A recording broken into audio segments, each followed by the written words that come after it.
شهر رمضان الذي أنزل فيه القرآن هدى للناس وبينات من الهدى والفرقان.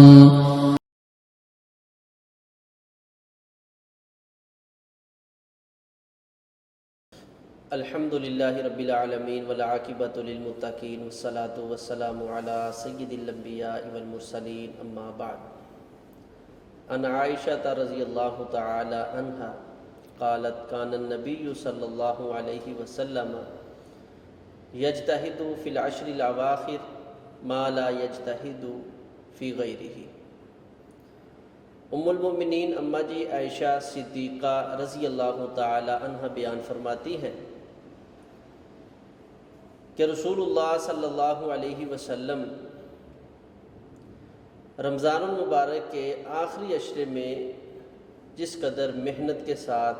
لگن کے ساتھ، شوق کے ساتھ اللہ کی عبادت کیا کرتے تھے، اس قدر محنت، شوق، لگن اور اس انداز میں بڑھ چڑھ کے آپ کی پوری زندگی میں ایام میں ایسی محنت نہیں دیکھی جاتی. حالانکہ رسول اللہ صلی اللہ علیہ وسلم کے عام دن جو ہے وہ بھی انتہائی محنت والے، انتہائی مشقت والے ہوتے تھے کہ آپ کے پاؤں مبارک پہ سوجن آ جاتی، اللہ کے سامنے گریہ زاری کرتے، گر گڑاتے. لیکن ان خاص 10 دنوں کے اندر، آخری عشرے کے اندر رسول اللہ صلی اللہ علیہ وسلم کی جو محنت ہے، اس کی مثال باقی نہ تو پہلے 20 دنوں میں ملتی ہے اور نہ ہی پورے 11 باقی جو مہینے ہیں ان میں ان کی مثال ملتی ہے. ماں جی عائشہ صدیقہ رضی اللہ تعالی عنہ بیان فرماتی ہیں کان النبی صلی اللہ علیہ وسلم اذا دخل العشر الاواخر، نبی علیہ السلام جب آخری عشرے کو رمضان المبارک کے پا لیتے، شد مئزرہ، آپ اپنی چادر کو مضبوطی کے ساتھ باندھ لیتے. جیسے کسی آدمی نے دوڑ لگانی ہو تو وہ اپنے کپڑوں کو سمیٹ لیتا ہے، اپنے آپ کو مستعد کرتا ہے، تیار کرتا ہے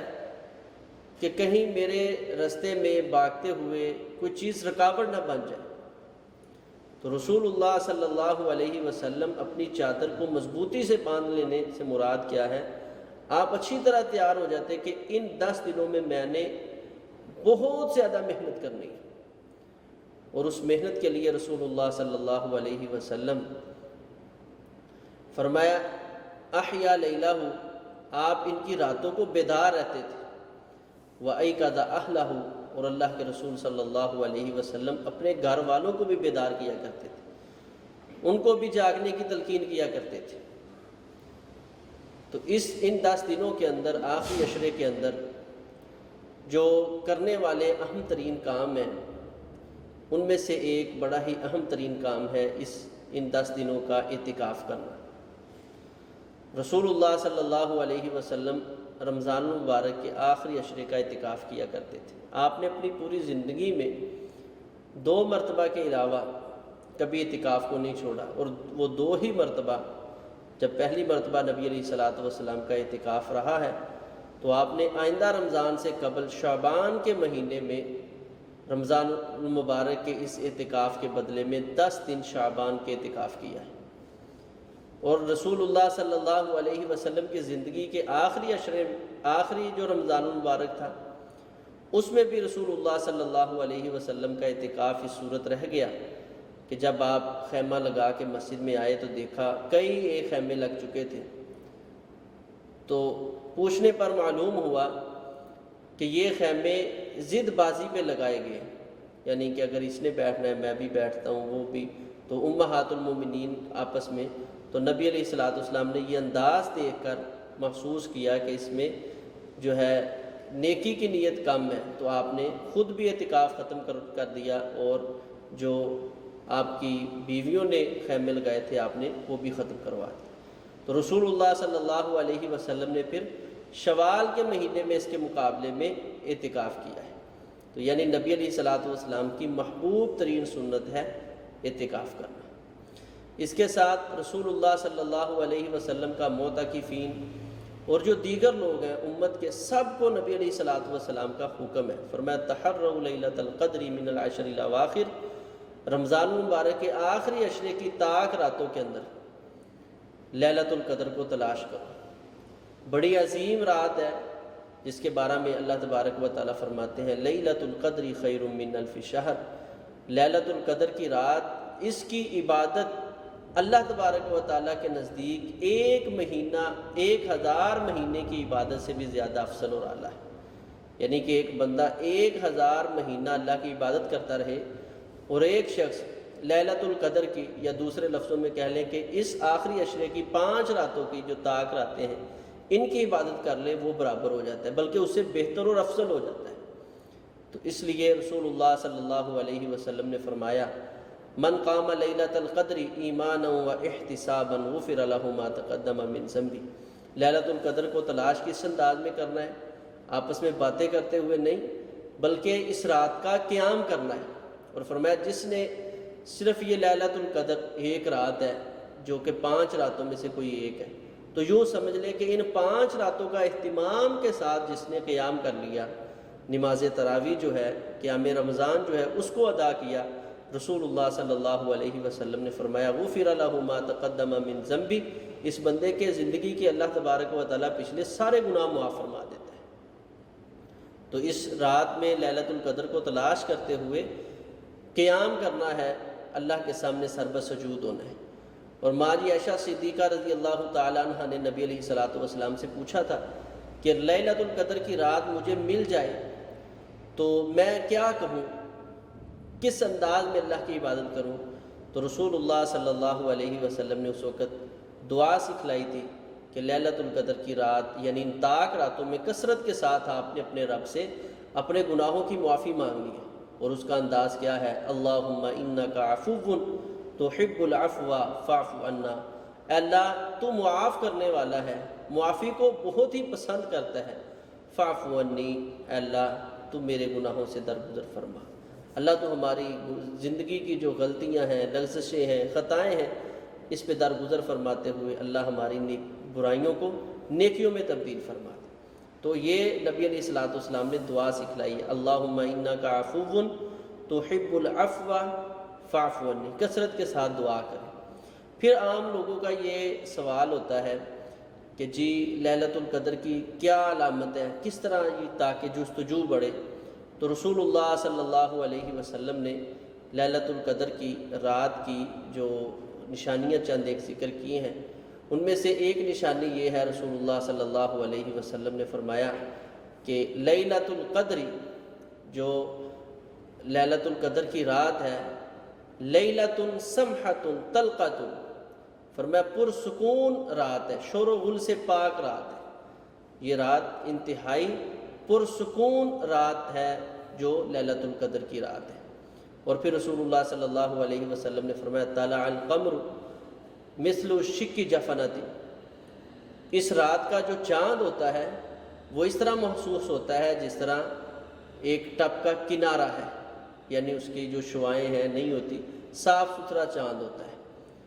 تو رسول اللہ صلی اللہ علیہ وسلم نے فرمایا لا حارۃ ولا باردۃ، اس رات میں نہ تو تپش ہوتی ہے یعنی ایسی سختی جو انسانی جسم کے اندر جلن پیدا کرے، اور نہ ہی باردہ اتنی ٹھنڈی ہوتی ہے کہ انسان کو اس سے کوفت ہو، یعنی بالکل نارمل ماحول کی یہ رات ہوتی ہے۔ اور رسول اللہ صلی اللہ علیہ وسلم نے فرمایا جب اس کا سورج طلوع ہوتا ہے، طلع الشمس، سورج طلوع ہوتا ہے، لا شعاع علیہ لہا، اس کی کوئی شعائیں نہیں ہوتی، سورج طلوع ہوتا ہے بغیر شعاؤں کے، کأنہا تستن، صبح کے وقت یہ سورج جب نکلتا ہے اس کی شعائیں نہیں ہوتی بلکہ اس طرح ہوتا ہے جس طرح ایک تھال ہے، حتیٰ ترتفع، حتیٰ کہ پھر وہ بلند ہو جاتا ہے۔ تو یہ رسول اللہ صلی اللہ علیہ وسلم نے لیلۃ القدر کی رات کی نشانیاں ذکر کی ہیں۔ اور خود نبی علیہ الصلوۃ والسلام نے فرمایا مجھے لیلۃ القدر رات خواب میں جو ہے نا دکھائی گئی تو گویا میں مٹی اور پانی میں سجدہ کر رہا ہوں۔ تو نبی علیہ الصلوۃ والسلام نے جب فجر کی نماز پڑھی اس رات میں تو آپ نے اپنا چہرہ اپنے صحابہ کی طرف کیا ہے تو آپ کی پیشانی کے اوپر جو ہے نا مٹی کے گیلی مٹی کے نشانات دیکھے گئے، تو اس وقت یعنی بارش برسی تھی۔ تو محدثین نے یہاں یہ بھی ایک نشانی ذکر کی ہے کہ اس رات کے شروع میں یعنی سحری کے وقت، فجر کے وقت جو ہے بارش کا نمودار ہونا، بارش کا برسنا، یہ بھی علامات لیلۃ القدر میں سے شامل ہے۔ بہرحال اس کی علامات پہ توجہ دینے کی زیادہ توجہ دینے کی بجائے اس کے کرنے والے جو کام ہیں اس پہ توجہ دینی چاہیے۔ اپنے رب کو راضی کریں، قیام کریں، قرآن کی تلاوت کثرت کے ساتھ کریں، اور اس رات میں، ان راتوں میں جو ہے صدقہ کرنے کی کوشش کریں، زیادہ سے زیادہ صدقہ، کیونکہ اس رات میں کی ہوئی عبادت 1000 مہینے کی عبادت سے زیادہ افضل اور اعلیٰ ہے۔ تو کوشش کریں کہ ہر نیکی کا کام ہم ان 5 راتوں میں ہر رات کی جو نسبت ہے اس کے ساتھ کرتے جائیں، تاکہ ان 5 راتوں میں سے جو بھی رات ہو وہ ہمارے نصیب میں آ جائے اور ہم اللہ تبارک و تعالیٰ کو اپنے سے راضی کر لیں اور اللہ تبارک و تعالیٰ کی خوشنودی کو پا لیں۔ اور اس 10 دنوں کے اندر جو ایک اور بڑا اہم کام ہے، جیسے نبی علیہ الصلوۃ رمضان المبارک کے مہینے میں کثرت کے ساتھ سخاوت کیا کرتے تھے، اور ماں جی عائشہ رضی اللہ تعالیٰ فرماتی ہیں تیز آندھی کی طرح نبی علیہ الصلوۃ اللہ کے راستے میں خرچ کیا کرتے۔ اس کا معنی مفہوم کیا ہے کہ نبی علیہ السلام جس طرح اس طرح خرچ کیا کرتے تھے کہ جس طرح ایک ہوا چلتی ہے تو وہ کسی گھر کو خاص نہیں کرتی، ہر گھر عام اور خاص ہر گھر میں پہنچ جاتی ہے۔ تو اس مہینے میں اور خصوصاً ان 10 دنوں میں رسول اللہ صلی اللہ علیہ وسلم کی سخاوت ہر گھر میں پہنچ جاتی تھی۔ جو زکوٰۃ کے حقدار ہیں ان کو زکوٰۃ، ان کو فطرانہ جو ہے وہ دیا جائے، اور جو زکوٰۃ کے حقدار نہیں ان کو ویسے تحفے تحائف دیے جائیں، کیونکہ نبی علیہ السلام کا ویسے بھی حکم ہے تحادو تحابو، آپس میں تحائف کا تبادلہ کرو، اس سے دلوں کی محبتیں بڑھتی ہیں، نفرت کینہ ختم ہو جاتا ہے، ایک دوسرے کی قدر بڑھتی ہے۔ تو ان دنوں میں اللہ کے راستے میں خصوصاً خرچ کرنا ہے، اور خصوصی طور پہ جو صدقۃ الفطر ہے جسے ہم فطرانہ کہتے ہیں، اس کی ادائیگی کو ٹائم سے جو ہے وہ بجا لانا ہے، تاکہ وہ لوگ جو معاشی جو حالات کی پیش نظر اس وقت مجبور ہیں، لاچار ہیں، وہ بھی عید الفطر کی خوشیوں میں ہمارے ساتھ شریک ہو سکے۔ اللہ تبارک و تعالی ہمیں ان 10 دنوں کی صحیح معنوں میں قدر کرنے کی توفیق عطا فرمائے۔ اقول قولی ھذا استغفر اللہ لی ولکم ولسائر المسلمین۔